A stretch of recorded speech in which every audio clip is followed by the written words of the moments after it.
Good day, everyone. Thank you for attending the session. So I'll be presenting a paper entitled Adapting Industry Security and Privacy Controls for Compliance with the Republic Act 10173, or otherwise known as the Data Privacy Act of 2012, in the education sector towards the new normal.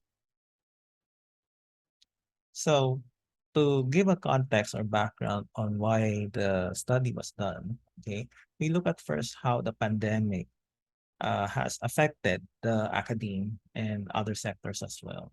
Okay, pandemic has affected basically every sector that we can imagine, not just the academe. Okay, so locally, okay, it has accelerated adoption of use of technology in an otherwise traditional academic sector. So we have seen the rate of digitalization, wherein what would have taken years or maybe decades happened in mere months, no? Because of the fact of the pandemic and the necessity of continuing education and academic activities. Okay, so this basically accelerated the adoption of technology. So what makes the academe different from other industries that are also impacted by the pandemic? Okay, so basically there are certain cultures and attributes and even laws that only apply to the academic sector, and even constraints that only apply to the academic sector that do not fully apply to other industries. So to give you an example, one thing that is different with the academe is the volume and data of data and the variety of data subjects that the academe sector collects data on and processes the data. Okay, so some of you might compare the variety of data subjects with, let's say, large companies, conglomerates, or even, let's say, social media platforms. The difference is also we have other uh, guiding requirements wherein we have, let's say, academic freedom, and we also have the variety of things that we do with the data. Okay, so even if there are other companies who have the same variety or similar variety of data subjects, the types of processing done on the data for the academic sector is has a higher variety and volume compared to other sectors in general. So the pandemic also changed how personal data is processed. So instead of being on paper in general before, um, and having face-to-face teaching, we now have everything online, and we now have everything recorded. Wherein before, um, teaching sessions, for example, were not recorded because of being face-to-face. Overall resource constraints of an academic sector or institution are also unique. Okay? Most institutions would probably non-profit, and most of the resources would be allocated towards education and maybe research. So having compliance and other requirements are usually difficult to allocate resources to by the academy. So the uniqueness of the relationships with students and faculty members are also what's unique. Students are not just our clients, they're also our collaborators. And also you have a varied range of types of students, anywhere from minors to young adults to even retired people, okay, for continuing education. So going to security and privacy controls, information security and controls associated with privacy, for example, are not new, but is quite new to the academe. The National Privacy Commission advocates the use of ISO as a way to implement data protection.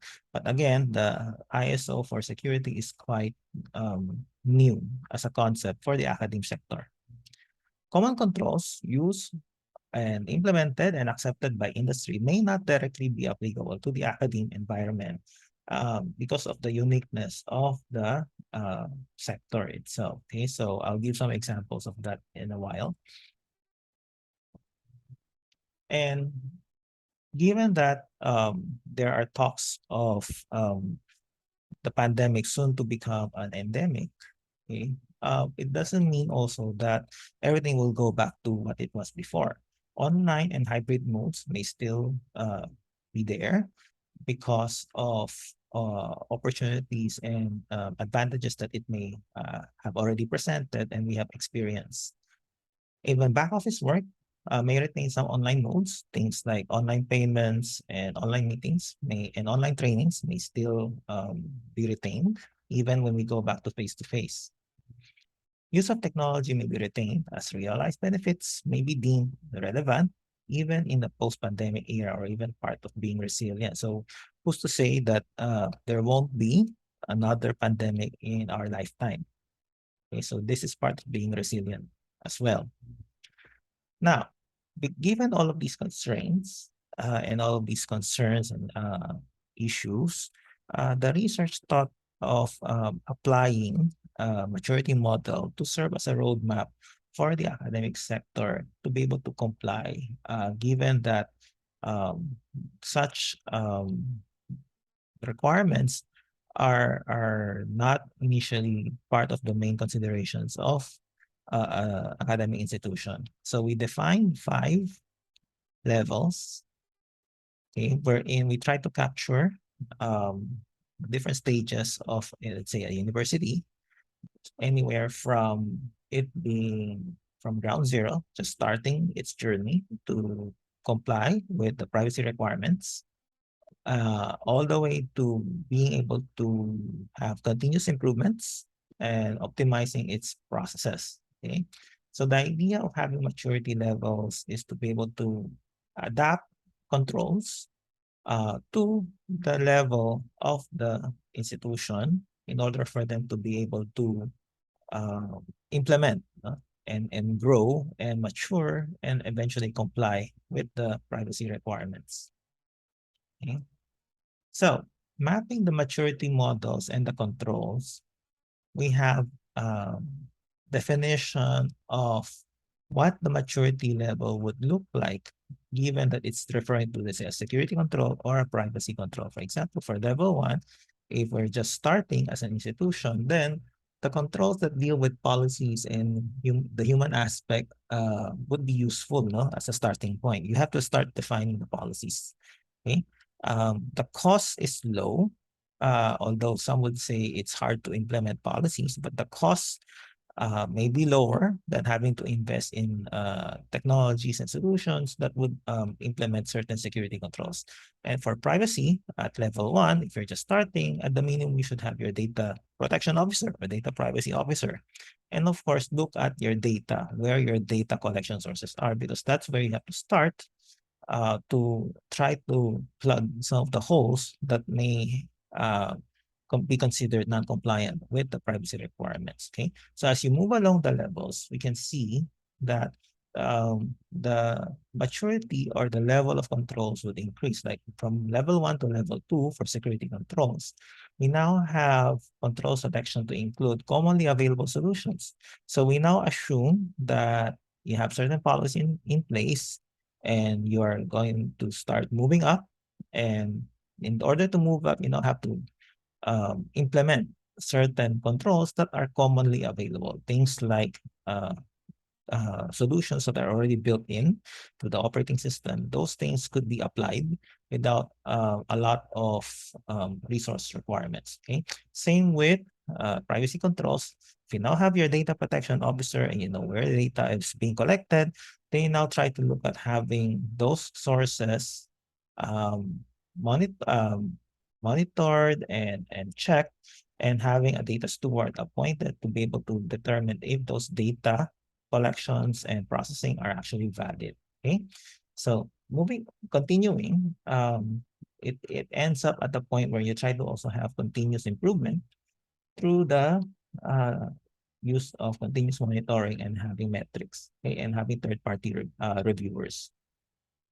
Now, we also have to map it to the regulatory requirements so that we know that when we do something in a control that is mapped to a maturity level, we're actually addressing one of the requirements of the regulator. So in this research, an example given was mapping it to what we call the 32-point checklist that is given by the regulator to monitor privacy compliance. So if you look at the slide, uh, each level would have a specific control defined. Like, for example, you look at policies and use of resources, acceptable use of resources, non-disclosure. So these are more organizational driven. So it tries to comply with the um, 17, no, number 17 in the 32-point checklist, which says implement appropriate and sufficient organizational security measures.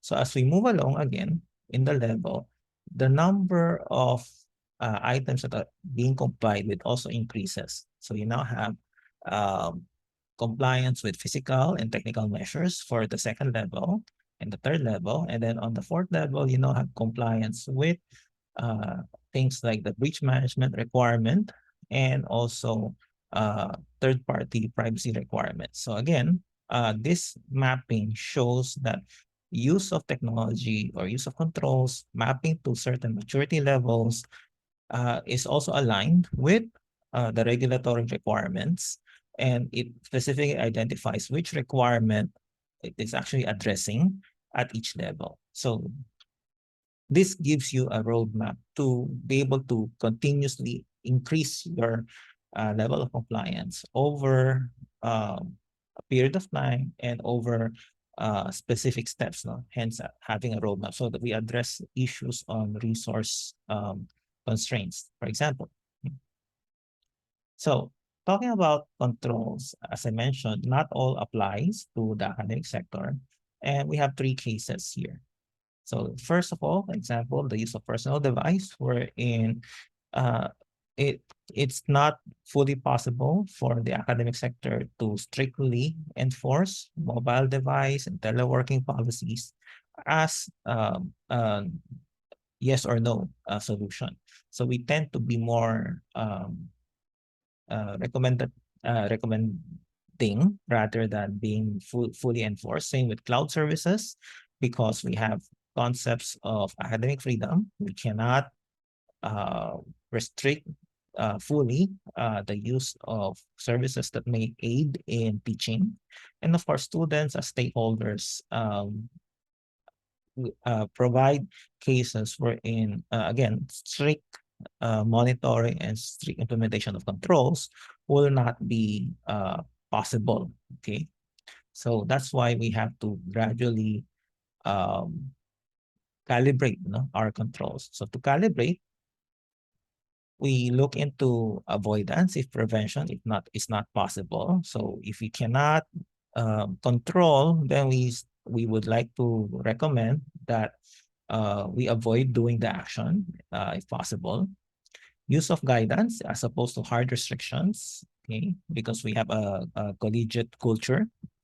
Look into specificity of data flow and processing, because the details are what's important in terms of the data flow and how we need to comply and what controls we can actually put in those data flow. Look into the unique data processing activities in the sector and provide specific guidances, like, for example, online learning specific to the academic sector. It's not exactly the same as online trainings. And look into the impact of multiple jurisdictions in data processing, because we do have partnerships. No? So in conclusion, further work needs to be conducted to fully contextualize the industry standards and practices to the sector, balancing the residual risks introduced by contextualized controls. Since we only give, for example, guidances and not hard restrictions, there will be residual risks remaining, okay? So we have to look into how we can address those residual risks, okay? And then lastly, studies should also be conducted on how continuous monitoring and improvement systems from other sectors can be effectively contextualized and justified in the education sector to allow for a more agile sector and institution that can respond to future changes in privacy and security requirements of the environment. Okay, so with that, I thank you for listening to my presentation. Hope you're able to learn something from this particular research. Thank you.